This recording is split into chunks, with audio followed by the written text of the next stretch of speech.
Hey everyone, Neen here and Mazakeen from the Hyperactive Bookworm. Trying to pretend I'm organised and still not believing that August is over. So today I'm going to do the August wrap up. I managed to read 10 books this month. I'm not even really sure how I managed it, but I did.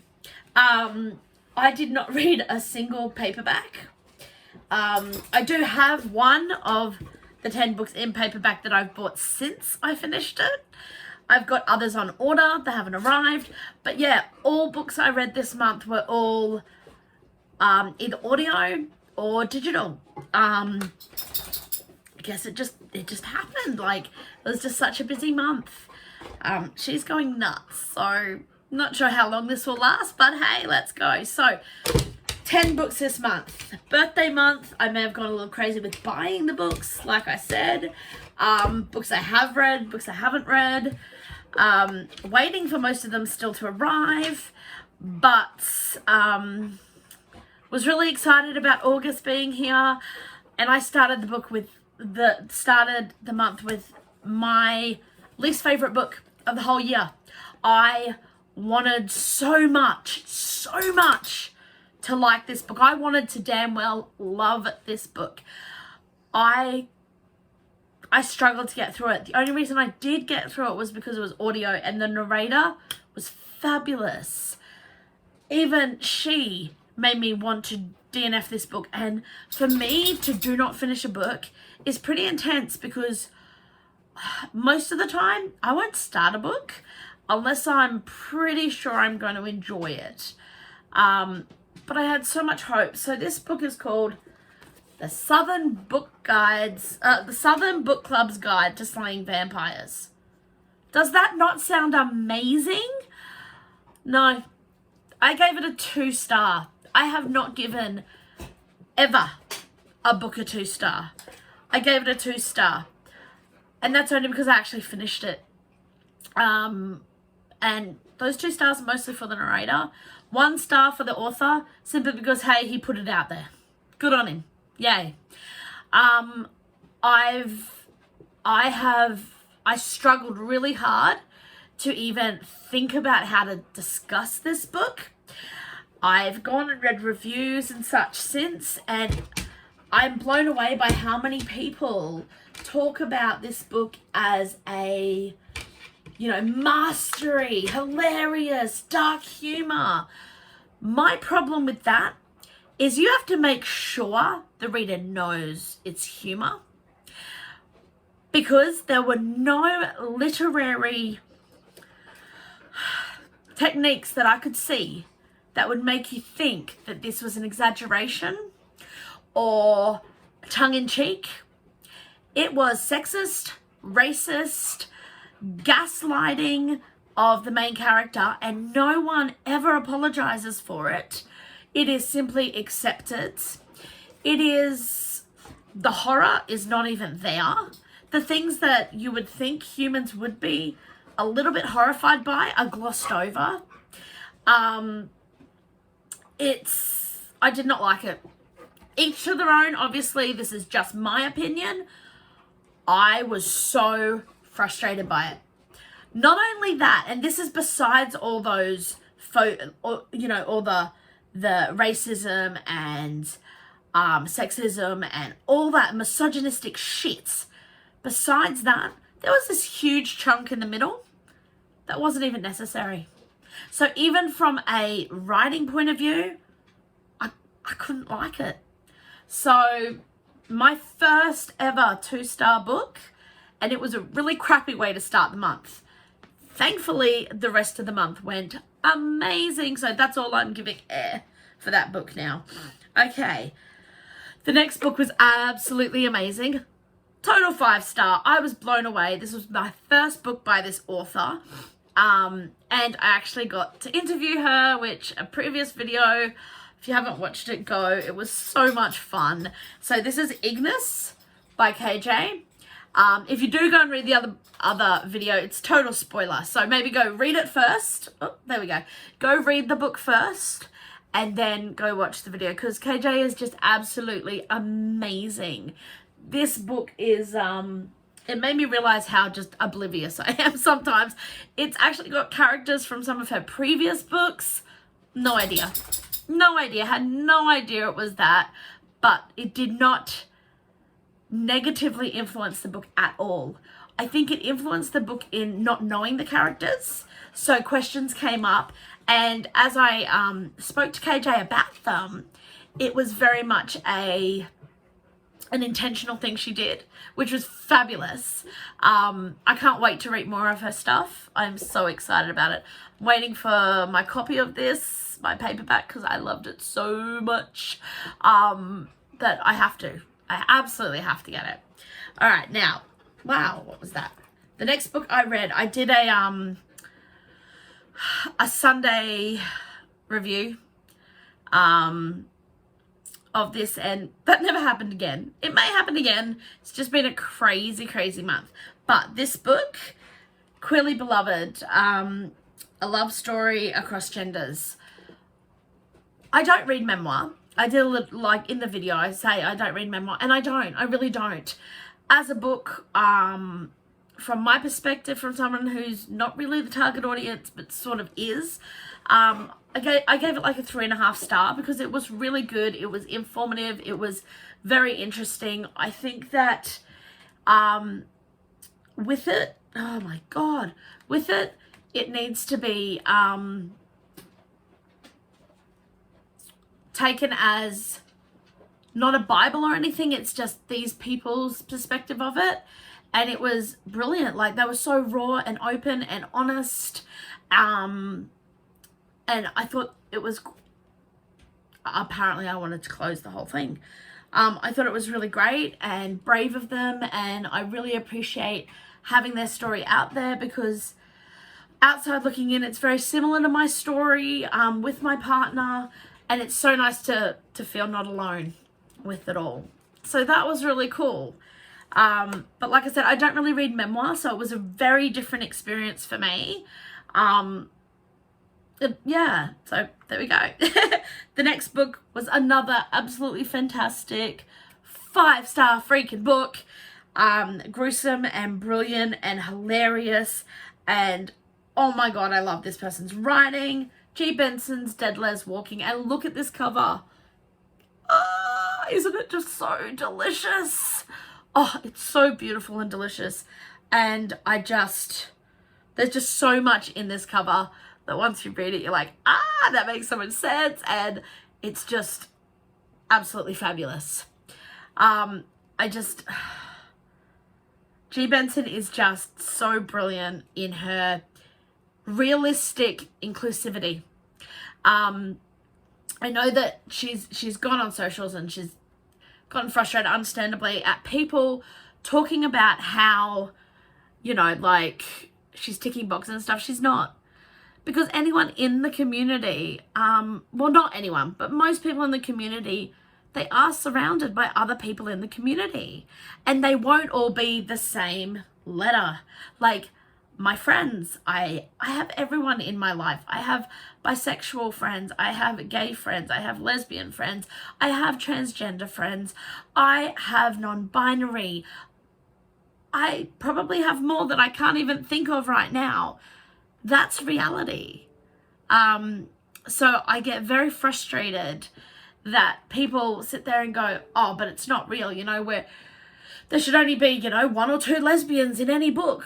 Well, there's more than 1 or 2 lesbians in my life, so why can't we all be there? So I absolutely love her realistic portrayal of the fact that her characters are all diverse. The way it should be. The way it damn should be. So I love this book, and it's hilarious, brilliantly written, so fantastic. Do yourself a favor and go check it out. Now, the next book I read, sit down. I actually listened to and I loved. Sequel. Actually knew this one was a sequel, so bonus to me. And this is Lee Winter's Under Your Skin. You may have seen a very excited video of me unpacking these books. She does not want to go away today. She just wants to have all the fame. Yes, do you like the book? Do you like it? Yeah. Alright, sorry about that. So, Under Your Skin, it's a sequel to The Red Files. This is a full snapshot after, you know, it's time after. And I love that because you don't get it very often. And it does also have this whole other story of its own as well, though, which I think is fabulous. And I love when ice queens melt. And this story is basically a big old melt fest, while still retaining the absolute iciness of Catherine Ayres. So, yay, it's fabulous. Sit.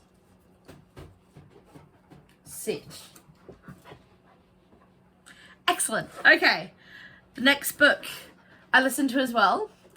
Get down. And this was a really kind of out of my norm. So my partner loves World of Warcraft and suggested that I might like this. So I thought, hey, let's give it a go. So the audiobook is fabulous. The narrator is just absolutely brilliant. Her name is Emma Gregory. It was just phenomenal. I was blown away because several times in it, I couldn't even fathom the idea that this was one person doing all of these characters. She's absolutely brilliant. But the book itself was really, really enjoyable. I absolutely loved it. I thought it was described enough about the world that I understood it. It didn't go too heavy deep into things for those that I think already know the basics, but I was never lost. I thought it was fantastic. The characters were brilliant. So yeah, this was a really, really good book, and I actually am really looking forward to reading the sequel of it. It's gritty and gory, and there's... I get shocked that I enjoy these types of... Some of these books sometimes is sci-fi books where there's very much religious connotations, and there's always some deity that they're talking to and stuff. But yeah, I really enjoyed it. I thought it was a 4-star book. So yeah, there we go. Okay, the next book is Jay's The Roommate Arrangement. This is another one like Ignis where I had no flippin' idea that it has characters from previous book. So I do tend to love to do things backwards, apparently. It was so sweet and adorable though. And oh my gosh, it was the 3rd book to make me cry. It just... I was so frustrated at this. Like, Jay is so good because she's so great at actually getting you to feel the emotions of her characters. Like, often I understand what they're feeling, but I don't always necessarily feel the same as them. But this book, I mean, like, the, Stephanie? Yeah. She was such a frustrating character, and she frustrated the hell out of me at the beginning. Like, and I don't know if that was just her age or, but then as I read it, I was like, oh no, Jay has done this perfectly, because she is supposed to be somewhat frustrating for Ray, who becomes her roommate. And, yeah, I really bonded with Ray 1,000 times more. But then by the end, I was like, oh, but Steph, like... Oh, I understand. I understand so much more about her. And that was so beautiful, this discovery with it all. And yeah, I burst into tears. And I was a sobbing mess. I don't want to spoil anything to say when it was about, but it was in relation to Ray. And it was just so heartbreaking. But, oh, the emotions were just incredible. And the narrator was fabulous. So yes, absolutely. And I should know these things by now, but when I hit anywhere near that 70% mark, I need to stop before then, or understand that I'm not going to sleep that night. This kept me up till after 1 a.m. to finish it because I just had to. Like, it's just one of those stories I had to read. It was beautiful and I loved it. And Jay, she just is an incredible author. The next book is Full English by Rachel Spangler. They are amazing. This was the first book I read and of Rachel's, and the writing has just blown me away. I absolutely fell in love with the characters. Rachel's ability to break the molds of characterization is fabulous. I mean, you have the small town, which, if you've watched any of my things, you know I love small town books. I just love them. They tap into my whole jam, really, and I just think they're fabulous. But this book, it hit me in places that I didn't even realize were there, really. I loved so much that you've got the small town character, and unlike most ones, you know, they're loved around the town, absolutely, but they're not this sweet, virginal, perfect person. They're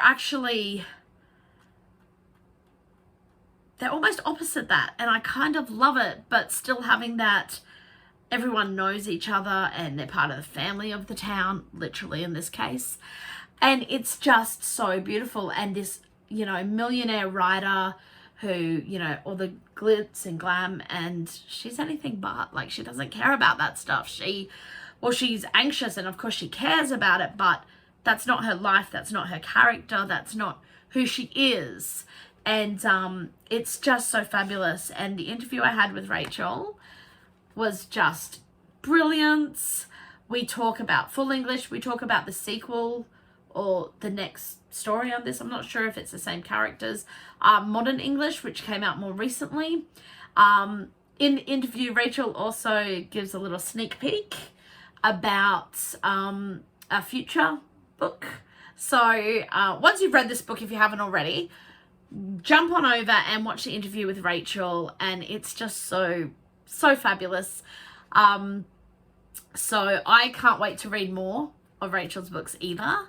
So definitely, it was such a lovely book, and the writing is so beautiful, descriptions, and you can feel as though you're there. It's this perfect book in these times where you can't travel, but you can feel like you have.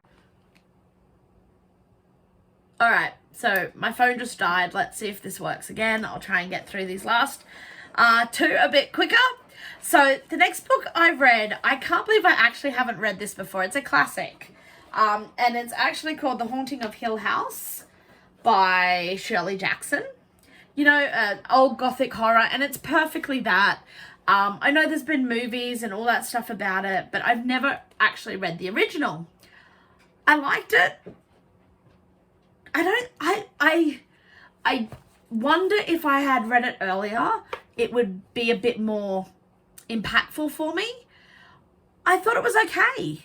I didn't particularly feel like I got as much from it as I was expecting, and maybe that was the problem. I was expecting too much from it, as it is a classic. But no, it's still a great book. It's just not one that I'll probably ever read again, but it is good to know that I have read it. I enjoyed it. It was beautiful. There was some really beautiful scenes, and the imagination of the main character was fabulous. I really did enjoy that. I think there was a lot between the lines, and maybe that's the beauty of it. Maybe that's what a modern day audience isn't really used to, or maybe I'm not used to anymore. I mean, I used to love classics, and I just haven't read one for a long time, so that could be why it didn't have as big an impact on me as I thought it might. But again, great book, worth reading. Yeah. So my last book I read, I actually listened to, and oh my God, Hush Little Baby by R.H. Herron. Holy crap. So Rachel Herron is incredible. This is, embarrassingly enough, again, my first book of this author's. I have been listening to her podcast, How Do You Write, for months, and I absolutely love it.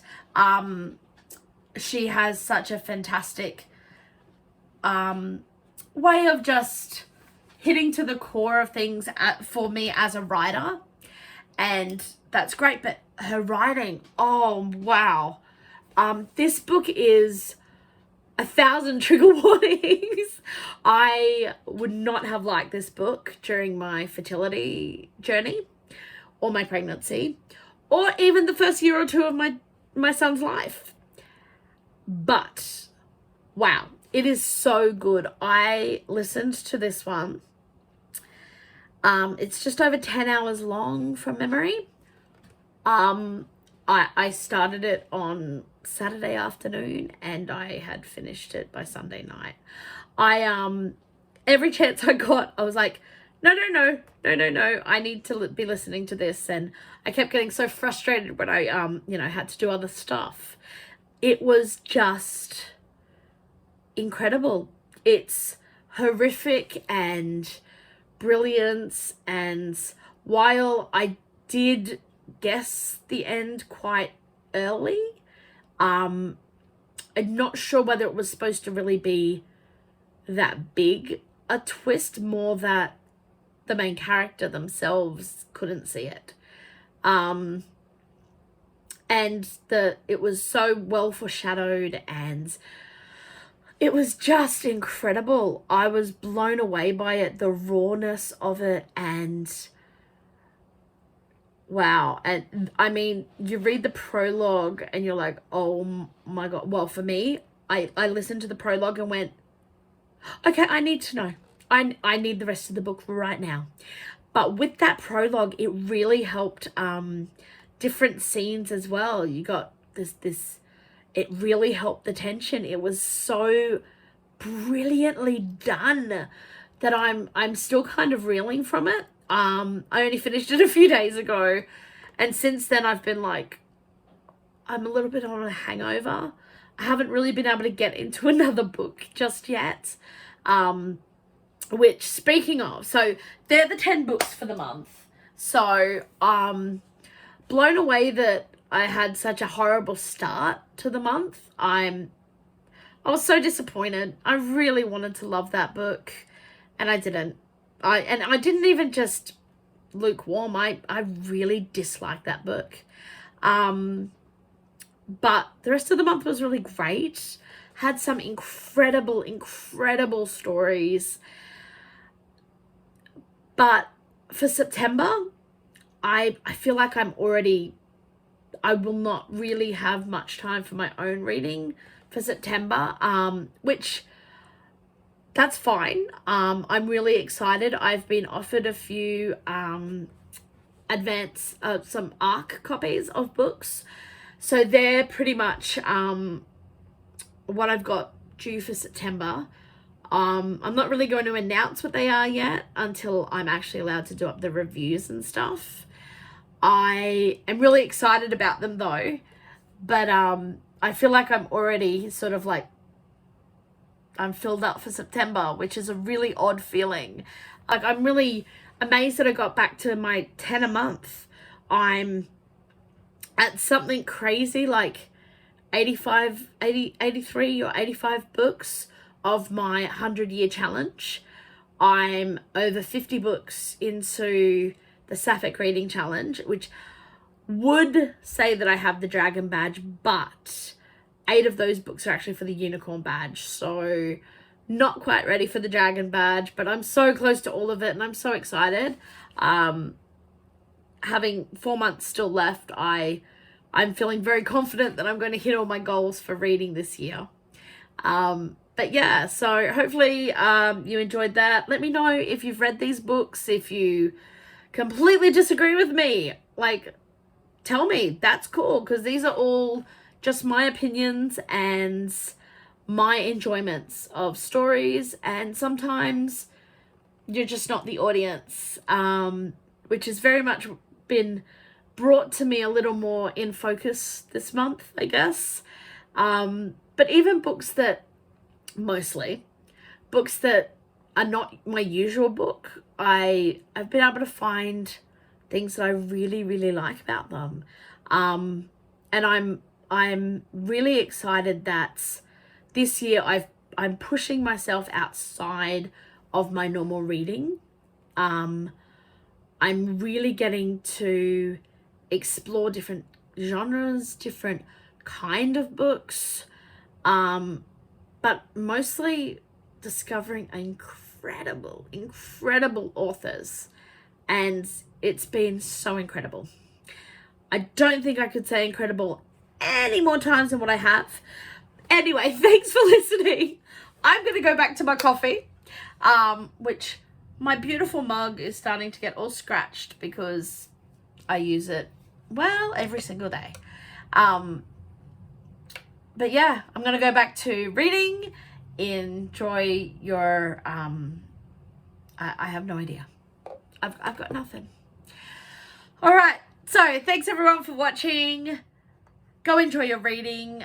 If you liked these, please give the whole thumbs up thing and that like button. And I'm really techno reject. I'm impressed I can get this done.